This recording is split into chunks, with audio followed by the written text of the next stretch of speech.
2010 to a major company, I believe the #1 telecommunications company that distributes in Africa. What's the problem?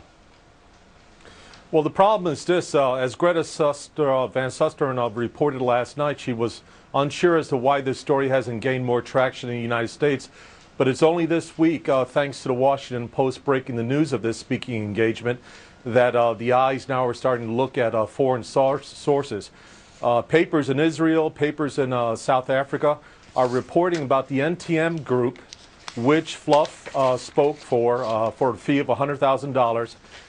In the U.S. District Court of Columbia in D.C., a case has been filed by Turkcell of Turkey against MTM in South Africa, alleging that they bribed 70 Iranian and South African government officials, including the Iranian intelligence services, to allow that deal to happen between the MTM group and Irancell.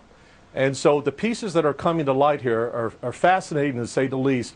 But it's all over the papers in South Africa and Israel for the last 3 months, but just now making traction here in the U.S. Is it possible David Plouffe had no idea? He just saw a major company wanted to offer him a lot of money to speak?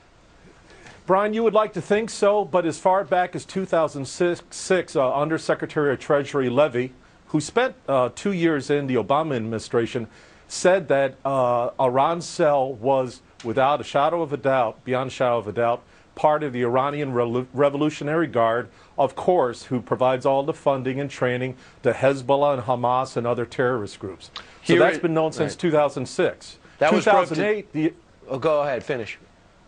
2008, the economic, or I should say the European Union, cited the same company and the head of the Iranian Electronics Group, who is the major owner in Irancell, as being a front for the acquisition of nuclear type weaponry, delivery systems, etc.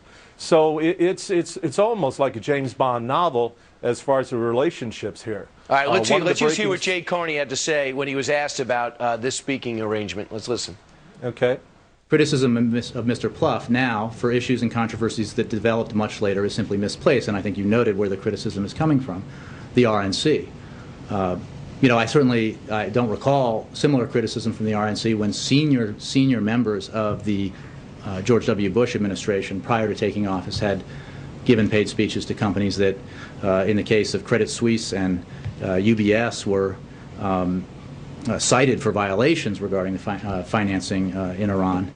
Is he equating Credit Suisse and UBS with this company that has direct links with the outlaw nation like Iran? He's trying to, but good luck. You know, those sort of relationships in the international banking system, it's not quite the same as having your MTN group officials flying into Tehran and cutting deals. And, you know, there's allegations that upwards of $400,000 was paid to the foreign minister of Iran to make this deal happen, with clear ties, obviously, to the Iranian Revolutionary Guard. But what's key here is for folks to begin taking a look at the case that has been filed in the U.S. District of Columbia in March that is still pending before that court regarding all the bribery of the 7 Iranian government officials. Okay. There's an executive from MTM Group who has turned witness. His name is Chris Kilowan, and it's absolutely fascinating to see what the allegations are. Jeremiah O'Keefe, thanks so much.